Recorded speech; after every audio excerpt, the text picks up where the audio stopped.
Okay, welcome to the Pipeline. It's the Western Standard's weekly live news issues discussion sort of show. Derek Fildebrand's usually hosting this, our mighty leader, but Did he stub his toe again? He's indisposed today with some undisclosed hold-up. So we'll have an easier, lighter-hearted show today rather than his scowling, square-headed face in the middle getting on our case. But I'm sure he's watching at home cursing now as we go. So always lots to rant and go on about. I'm joined today by our news editor, Dave Naylor. Cory, good to see you. And Jackie Conroy, who fills in when Derek can't and does a fine job. How you doing? I'm really good. I'm glad to be here infiltrating the grumpy old men gang. Yes, we gotta break into that middle-aged old man thing we got going on around here. Add some energy. There's lots of energy. I add a lot of loathing and rage when I can, but something a little different. So again, I should start though by thanking everybody. Things are going really well. I mean, it's been summer. It's difficult with we're really going great, and we really thank the subscribers who've been getting on board, signing up, getting their news from the Western Standard. Sign up, you can get a free trial for a while, try us out. You'll see, it's worth keeping, it's a good deal. And spread the word, the mainstream media is not doing us any favors.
Okay, welcome back to the Pipeline, our weekly show. We're experiencing some technical difficulties. Derek Fildebrand is experiencing some technical difficulties as well. That's why he's not here today. But we're getting it together. We got stuff to talk about. We're going to hold it together. James is doing a great job upgrading our gear, and we're getting better all the time. But of course, we always get these hiccups as we go. And they wait for the live show to all come on to us, of course, not during the recorded stuff when it'd be easy to cope with. So thanks for your patience and hanging in there. I want to get back to where I was earlier, I guess introducing Dave Naylor, our news editor, and Jackie Conroy, our reporter, breaking up the old white man lineup that we typically have in here. So yes, you got more flavor on the panel this week, and there's stuff to talk about. And thanks to subscribers, I'll get right to them and thank you. It's been going really well. We're getting more and more subscribers, more readers, listeners, and it is allowing us to upgrade our gear, even though it doesn't feel like it today. It is much better than it had been, and we're going to carry on getting better. So thank you for those who have subscribed. And if you haven't already, get onto the Western Standard online, take out a subscription. There's a free trial. You can try it out. There's some great news on there. There's some great opinions, all sorts of exclusive content. None of that mainstream media garbage that they've been feeding you for some time. It's time to move on to better platforms. And believe it or not, we are it, despite our technical hiccups today. So as well, sponsors, they've been really important to us, and they've been great. And as you guys keep watching, we can keep selling space to speak to you. And Resistance Coffee has been sponsoring these shows for quite some time now. They are a great little outfit. They're Western. They are coffee roasters, and they take 10% of any of your purchases, and they'll put that towards causes that support your freedoms, like the Justice Center for Constitutional Freedoms, things like that. Unlike some other businesses, you go out and buy a blanket or a towel, and you find out that part of your money went towards some crazy woke left-wing cause or something that you never wanted to support. Well, you don't have to worry about that with the Resistance Coffee Company. These guys will support causes that you agree with, and they got some great names for their coffees. Liberal Tears and Black Gold for the dark roast, and Empty Promises for the decaf. Great guys, give them a try. You go to resistancecoffee.com and you put in the promo code Western Standard, all one word, and you get 10% off that first purchase. So that first time they'll ship it to your door, you get 10% off that, 10% more is going towards a good cause. It's winning all around. Support them. They'll keep supporting us. Don't forget the Western Standard code. Yes, Western Standard in the promo code, all one word. Yep. And you'll get that 10% off. As well, our other sponsor is the Canadian Coalition for Firearm Rights.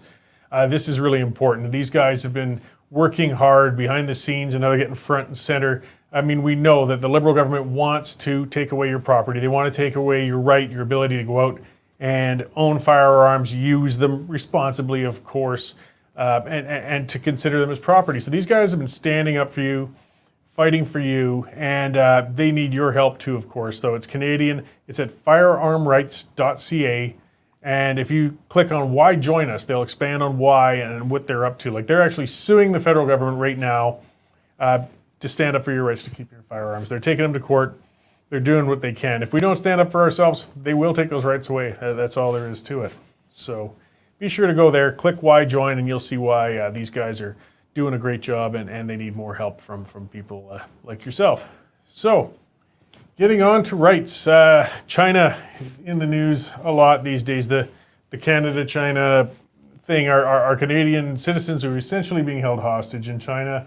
There's three that are making the news now. I mean, we've had the two Michaels, and there's been updates on that, and then Robert Schellenberg, there we go, who has now gotten himself a death sentence, which is pretty distressing for drug smuggling in China. So maybe, Dave, if you explain a bit of the stories that are developing over the Canadian-China relations right now. Yeah, this news just came out of China this morning, Cory. I can't remember when our relations with them have been this bad. Calgary businessman Michael Spavor was sentenced today to 11 years in a Chinese gulag, allegedly for spying. Most of Canada seems to think it's a trumped-up charge. Robert Schellenberg of Abbotsford, British Columbia, on Tuesday had his death sentence upheld in a Chinese court, and we know how the Chinese like to carry out executions, a bullet to the back of the head, and then they charge the family for the ammunition. And there's still Michael Kovrig over there waiting, languishing in a cell, waiting for his sentence. So the Prime Minister came out today and wagged his finger, as he usually does, and says it's unacceptable. Former Tory Foreign Affairs Minister came out, though, Peter MacKay. He said it's time for boycotts. The time for nice words is over, and we should start boycotting trade sanctions, like the Chinese have placed against us, and soya and pork. And he wants a boycott of the Olympic Games. They're coming up very quickly, actually, in February in Beijing, the winter version. He says Canada should not go. And I know, Jackie, you did a story on what the rest of Canada thinks about going to the Olympics. It is very, very clear that none of Canada really wants this. At the very least, the majority of Canadians have said that they either completely or somewhat support boycotting the Chinese Games, and frankly, I don't blame them. I think it sounds like the two Michaels are being used as bargaining chips right now, especially in that Meng Wanzhou case with Huawei. And the Games are just another example for China to put themselves on the global platform and lie to everyone and say, oh, like, look at what we're allowing to the media to show you. Look at how great everything is. But I think that they're really using the Games for ulterior motives, and I'm not sure Canada should let them do that. No, I mean, keep in mind the Canadian Parliament criticized, in a historic ruling, criticized the government of Japan for genocide and their treatment of the Muslim Uyghur population. This is China, you mean? China, I'm sorry. What did I say? You said Japan. Oh, But, sorry, Japan. No. I mean, this is a brutal regime. I can't imagine what kind of COVID restrictions they're going to bring in for the Olympics, but they may lock up the entire country. What do you think, Cory? How do we get those guys home? I don't know. There's so much wrapped up in this. I mean, it is easier to say, stand up to China than to do something too. I mean, whether we like it or not, we're very dependent on them. We get a load of our cost-effective, cheap consumer goods from China, and people will complain, even though they say, "Oh, I'll boycott Chinese goods." When they see their consumer goods shoot through the roof, we'll see how long that lasts. Like, they are a big trading partner for us, and unfortunately, we don't buy enough to necessarily hurt them. Likewise, we're not a military power. So things like, though, the Olympics, I mean, that's a symbolic thing. That's a big thing for China. They want to look good on the world stage. I mean, that's perhaps where we can hit them where it counts and say, all right, we're not taking part in your show to the rest of the world. You're dictators. You're holding our citizens hostage. We won't play ball, and we're going to encourage other nations not to as well. If you want to hold this show, you're going to do it without us or get your act together with it. But I mean, otherwise, it's a difficult situation. And it's the only way to get China to do anything is with a coalition of the other like-minded countries like the United States and Great Britain. It's going to take a lot of guts for Canada if they're the first to say, no, we're not going. And it's cruel to your athletes. I mean, these guys have been training and women for their whole lives. This is it. This is the apex. And you're telling them, unfortunately, due to the political climate, you aren't going to be able to get out there on that elite competition, that once-in-a-lifetime thing. It's asking a lot. But, I mean, you're saying people don't have much appetite for the Olympics in general these days is what you've been seeing as well, right? Oh, I would completely agree with that. I mean, IOC corruption has been an issue, I think, long since anyone can remember. But especially lately with these China Games, like, we saw this exact same thing happen with, 2008 in Beijing when they last had the games there. Once again, media was very upset because there were specific areas that they were allowed to film in, absolutely nothing else. Like, it was China's opportunity to really project this fake, fabulous, glossy image of themselves to the world.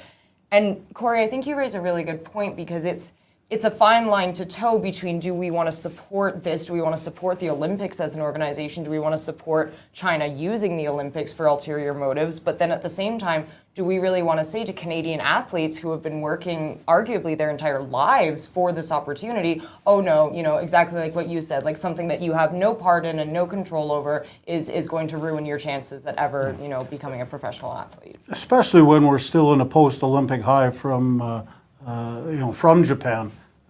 got that right this time, right? Yes, Japan. yeah, they did the Olympics. They weren't so hard on the Editors, but all right. That's, and Canada did great in those Olympics, and there's nothing better than a gold medal to get the entire country excited. And if you get NHL players going to Beijing, that'll create even a greater level of excitement. But at some point, you need. The Western world put a line in the sand over Afghanistan and boycotted the Moscow games, and then tit for tat, the Russians boycotted Los Angeles. But it's going to be interesting to see whether countries have the inner fortitude to make a boycott decision. it's too bad that the Olympics are turning into such a political tool. I mean, the ratings are going down with it all the time, too. It's not what it used to be by any means. I mean, IOC corruption, other issues, people have been getting tired of it. Viewership ratings have been going down. Yet at the same time, we saw this time around, I mean, a rotten COVID year, we've all been miserable and cranky, and a lot of people rallied around, some of those athletes who did fantastic, and the women's soccer team, and all sorts of stuff. So, I mean, there's value, but are we going to kill it with our politics? I guess time will tell.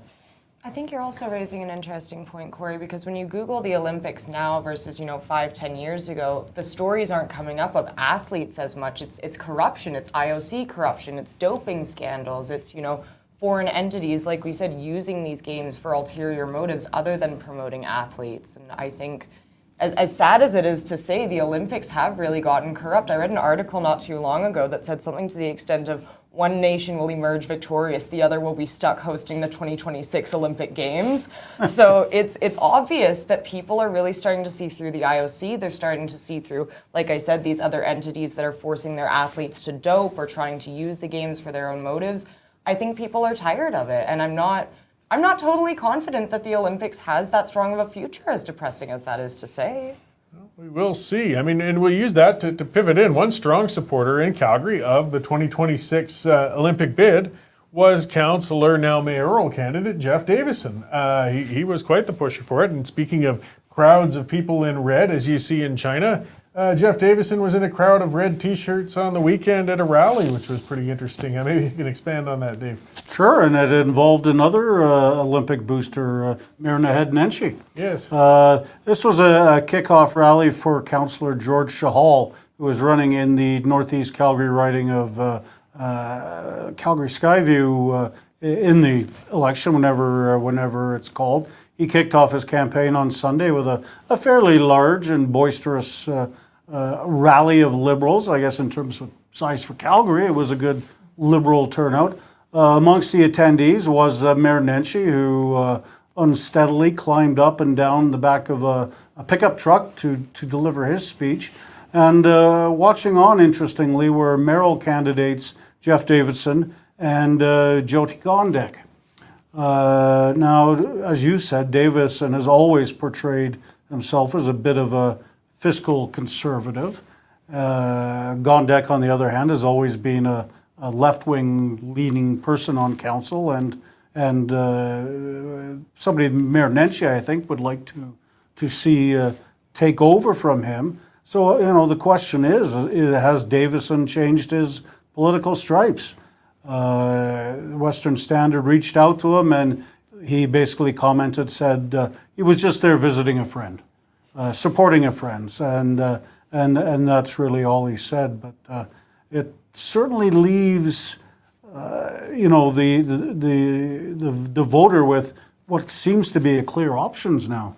You've got Jeremy Farkas on who is definitely a fiscal conservative, and then on the other side you've got Liberal rally attending Jeff Davidson and bring back COVID masks Gondek. So it's the political lines are certainly being drawn. I mean, when you read into this, do you feel perhaps Mr. Davidson was always a secret Liberal, or is he changing as he goes? Or I think it'll be interesting because I remember his initial run for mayor, like against Nenshi the other year. And he came out as one of the only fiscally conservative candidates. And so I feel like the wool was kind of pulled over my eyes because I have been keeping up a little bit with his latest ventures and everything. And he didn't, just to be clear, he didn't run against Nenshi in the last election. But in his Ward 6 election bid, he was a first-time councillor. He voted he campaigned on a pro-business, fiscally conservative. And we do see that so typically. They campaign conservatively because they know that's what the electorate wants. And they lie. I'm going to be blunt about it. They lie. I'm sick and tired of it. I mean, Nenshi did it. He painted himself as pro-business, fiscally conservative. He was nothing even close.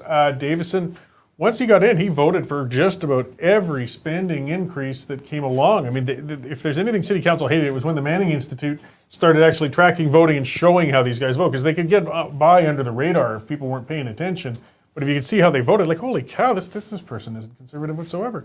But usually they keep it hidden. This was unusual to see Davidson. I mean, you can make your excuse, so I'm just helping out a friend. Look, in politics, optics are everything. Helping out a friend, if you're at his house, if you're at a party or something, but you were at a Liberal campaign kickoff and you were a person running for office. There's no other way to interpret that than to say you're supporting the Liberals in Calgary. I mean, you can't paint that both ways. So that means he must be targeting support in that segment. But another one of Chahal's friends is Jeremy Farkas. He was invited to the rally, and he said, "Oh, sorry, not with a 10-foot pole." He instead went to talk to voters in Bowness Park on a lovely Sunday afternoon. So yeah, I mean, optics are everything. Mayor Nenshi told the crowd that Calgary is not very well served by its federal voting intentions or past, saying that the fact that people like Kent Hare were voted out and replaced by Conservatives does not serve Calgary at all, because in a minority government they have no voice. Well, that's the usual Liberal threat, and I find that so offensive when they pull that stunt, and it's true. I mean, we saw that going farther back in past federal elections. Every time Calgary wouldn't vote Liberal, they'd pull something else out. CFB Calgary is gone. CBC headquarters are gone. And their candidates would keep saying, hey, if you want stuff from Ottawa, you got to vote Liberal or we're going to punish you. And that was Nenshi's underlying threat, basically saying, hey, Ottawa's going to keep screwing you if you don't vote Liberal. There's a weird dynamic developing in Calgary. This is going off on a bit of a tangent, Cory, and I apologize, but Derek's not here, so he can't. What are you going to do about it? He can't pull me Derek's back away, in. the mice will play. Exactly. But I mean, you've got interesting divisions in Calgary where normally pro-business conservative organizations like the Chamber of Commerce have all of a sudden decided they're going to lobby to bring back vaccine, or to bring in vaccine passports. It really is an interesting dynamic happening all over the place. And will Calgary vote differently this time in the federal election? Are they happy with Trudeau's COVID handouts more than they're unhappy with Bill C-69 and 48? We'll see. I mean, we got quite a political fall coming ahead of us for political dorks like ourselves. We've got the municipal election. We've got the federal election. We've got a couple of referendum questions coming up on it. And don't forget the Senate election. Yes. Speaking of which Calgary... forgettable, but... Calgary Senator-elect Doug Black resigned today. He won the Senate election in 2012 and was appointed the next year in 2013. So all may not be lost in senator-in-waiting elections. We'll see. Do you think Justin Trudeau might appoint one of our chosen senators given the chance? Well, I was just going to say, do we even get an election? I thought Trudeau just came in and decided for us. I didn't know that we still had the benefit of an election we go anymore. through the motions. Yeah. Okay, well, we'll close up and move on to something a little, getting under the provincial matters. And it was a lot in the news in the last week with the rural crime and crime in general, self-defense. That interesting case in Red Deer, the gentleman didn't get charged, but now we've gotten more details on exactly what kind of happened up there last week. And let us know a little more what we've learned. Yeah, when we were talking about this last week, it was just breaking news. RCMP had released the fact a homeowner shot an intruder to death, and that's really all we know. I mean, nobody's written about a rural crime more than you, Cory, and it's a huge problem out there, a continuing problem. And we now have some more details in the case. And this was I would think, a disturbed individual who had gone back to the same house 3 times over the August long weekend. He had been taken away by the RCMP on 2 other occasions. One time he was just released, another time he was charged with mischief and released, and then he went back, kicked in the door, and the poor homeowner arrived to find the door open, and this guy sleeping in his bed. The guy was woken up, grabbed a baseball bat and started to beat the hell out of the homeowner. Shots to the head and body. The homeowner was able to grab a shotgun and shoot the guy right in the torso and killed him instantly. Now we all worried, much like the Maurice situation, that the RCMP may decide to charge the homeowner. And I think everybody breathed a sigh of relief when they decided not to, that there was an obvious case of self-defense. So I wonder why, Cory, I mean, you covered the Maurice case extensively. Why would they make a different conclusion than this one? I think there's a couple of reasons, and I guess I'll do the self-serving plug. I interviewed Eddie yesterday on video, and that'll come out in the next few days, and talk to them for a while on this, because of course this is certainly a case near and dear to him. And those who don't remember, Eddie Maurice was charged with injuring an intruder with a firearm when the intruder was trying to break into his home, and he had to go through 6 months of hell through the court system before they finally dropped charges. But I think in a couple of fronts that were different. Well, for one, there's been a lot of examples. They just can't get convictions on these. They keep trying, but they can't get convictions. When it goes to jury, they really don't have a chance. It gets tossed out, so they understand that. I think they're figuring that out. The other part was, in this particular case, it was kind of clear-cut. This man was fighting for his life. He was being beaten by a weapon. He was in his own household. It was a known offender who was doing it. Like, they just realized what a morass they're going to get themselves into if they tried charging this man for defending himself in this case. So it was hard to compare. But it was a good outcome as far as a tragedy can go. Perhaps, though, I mean, you feel we're starting to get an atmosphere where self-defense is a little more acceptable, or? I was just going to say this particular case was very reassuring to me, because I do believe that the culture is starting to shift more towards not blaming people for defending themselves. I think it was very, very cool that the charges wouldn't have been upheld, because, like I said, I think strongly, especially within RCMP, everything like that, the culture has been, wait for us, don't you dare do anything, don't you dare try to fight back, because if you do, it could potentially be swung onto your fault. Just wait for us to do everything. And as you've said many times, Cory, in rural areas, 40 minutes is a really, really long time to wait with someone threatening your life in your house. Beating you with a baseball bat. Exactly. Yeah. So do you think this means it'll be open season, Cory? On bad guys? I don't think in rural Alberta? So necessarily. I think those who were inclined to defend themselves are still going to. I mean, the law wasn't going to stop somebody if they're afraid for their lives, but at least they might feel a little more, less fear in what ifs. I mean, you talk about those things. There are contingencies at home. Jane and I talk about that. We live rural. We have a lot of crime in our area. My bar got robbed repeatedly. We were worried at that point. What would we do if somebody came in? It's like a fire drill. What are you going to do? What are you going to go? Well, we'll try and warn somebody, and if worse came to worse, we'll do whatever we have to. Exactly. But you're still not allowed to carry pepper spray, Jackie. Oh no, couldn't possibly, a tiny little thing that gives no lasting damage, couldn't possibly. It would be better for me to get beat up than possibly spray someone with pepper spray. Well, one thing I would throw out there, I mean, you can get pepper spray if you're going hiking and you want to go in, and you could pick that up for bears. And you know what, if it comes to a case of somehow you utilized it in self-defense, we could see that even a firearm is considered legitimate in the right circumstances, not frivolously used. I'm certain that if a young lady happened to pepper spray a would-be rapist, she probably wouldn't be charged. Yeah. There was actually video out of California this week of a bear that got into a grocery store and was wandering around a grocery store. So, if those people had bear spray in their purses, they'd have been okay. Well, yeah, I mean, again, and it's less lethal. The world's not full of psychopathic citizens who want to go out and harm people in self-defense. I mean, there's a number of them, but we aren't overloaded with them. And empowering us to be able to take care of ourselves, I don't think is as big a gamble as the authorities seem to feel. But I think it's a police mentality, and I mean, and that's added to talk now about a provincial police force. Yes. Whether or not that would change, though, or are we going to have a smaller version of the same thing? I guess that depends on what our government puts together if we ever do it. The Todd Lowen, the independent former UCP MLA for Central Peace Notley. That always confuses me. Came out with an interesting idea today. I mean, the Premier has said any decision on the provincial police force will come from Albertans in a referendum. Todd Lowen said, well, you know what, let's just give the referendum vote to people in rural Alberta, those that don't have municipal police forces like in Calgary and Edmonton and Medicine Hat.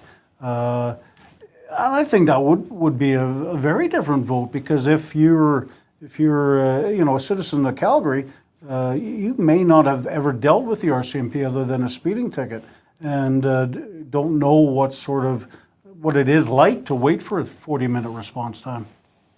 Well, absolutely. There would be a different perspective without doubt. And again, it'd have to be done right. So that's a big if, but I think you're hitting the nail on the head, though. Anything done through government is full of red tape, inconsistencies, like not putting budgets where they really need to go. I think the idea of saying, okay, so we have this issue that was caused by government, let's use more government and try to fix it, seems slightly counterintuitive. Yeah. My old colleague Lecha Corbella wrote a great column this week after the Red Deer area incident, basically saying the RCMP doesn't answer to anybody in Alberta. They answer to Ottawa. And, this was when the RCMP threw their usual cloak of secrecy over what exactly had happened in Red Deer and why this guy was allowed to go back 3 times to the same property. Maybe a provincial police force would have more, have to answer for themselves more than the RCMP. Well, I know one of the challenges with RCMP too is that they get trained and they get transferred. Like most officers in rural areas came from often another part of the country, and they don't know what the local challenges are, the local issues are, the local troublemakers, community policing. I understand there's a reason a bit for it. I mean, corruption. If you grew up and it's a schoolmate, you might be more inclined. I mean, there's challenges, but take somebody from urban Montreal and throw them into northern Saskatchewan and tell them to serve. It's going to take them a year before they even realize what they're working within. So, I mean, localizing police service, I think, can only help in the long run. But I guess we will see. I do agree it would probably increase accountability. I would think. I mean, people are, when some of the differences, the fear, the dislike of police by some. I mean, we certainly see it with our Black Lives Matters activists and calling for defunding. And there's some of the irony I see, though. I mean, defunding is ridiculous. I mean, to the ones who they want abolition. I mean, they're very extreme. But there are some cultural issues with police. You'd think they'd be embracing, this is an opportunity then. This is where we can build a force from scratch and try and fix some of the problems we saw inherently in the last one. But and just look how defunding has worked in some of the major American cities where they've seen triple-digit increases in crimes like homicides and stuff like that. Yeah, so, Portland, Minnesota, it failed dismally. It's just not reasonable. Again, there's stuff to fix, but cutting their money off. I still like that one. The response, if people think we should defund the police to make it better, I feel the same way about nurses and teachers. If we just cut them by 10%, they're going to improve. Nurses are going to be better. Teachers are going to be better. So let's get on that. Now, before the hate mail all floods in, maybe I'll bring things to a close today. So thanks for joining us. I should speak again to our sponsors. And to you watching, if you're on YouTube, we really need to get this rolling. Share these videos. We've got other ones coming out, all sorts of content coming. If you haven't subscribed, subscribe on YouTube. Like us on Facebook. All those social media things are important. Our Twitter account. You're listening on the audio, on the podcast, give it a like, give it a review. And of course, subscribe. It's really, really important. And as well, be sure to visit our sponsors. I'll go over it again quickly here. Resistance Coffee. They're at resistancecoffee.ca, I believe. I don't have our screen there. But these guys are great. They're not woke. They are standing up for individual freedoms. They're a local small business. They'll ship the coffee to your door on your very first order. When you put it in, I bought the stuff, I drank it. It's good coffee. You get a little window there for a promo code, and you put Western Standard, all one word, all lowercase. You get 10% off that first purchase. Try it out. Give it a taste. You'll find out, again, they're good, humorous, fun coffees, and they actually taste good. As well, the Canadian Coalition for Firearm Rights. These guys have been at it for a while. They're standing up for your rights to own, use firearms, and now perhaps they'll speak a little more. Something firearms owners have been a little almost sheepish about. self-defense is a legitimate use for one. I mean, it potentially is not, in every circumstance, but we can't rule that out. And that gentleman in Red Deer might not be alive today if he hadn't had a firearm on hand. So firearms can save lives as well as take them. And the firearm coalition they speak to those things. They speak of our rights and the value of responsible firearm ownership. So go to firearmrights.ca, click on why join us, and you'll see why they can help you out and why it's important that you support them. So thanks again for tuning in today throughout our little bits of bugs and everything. Perhaps Mr. Hildebrand will be back next week. Unless he stubs his toe again. Yeah, or whatever. Whatever ailment he's got. Piles or, Hemorrhoids? Well, I can speculate. It was Taco Tuesday yesterday. Oh. But I'll close at that. I've got to end with some degree of distaste. That's for those who managed to stay with us right to the very end today. Thanks, and we'll see you next week.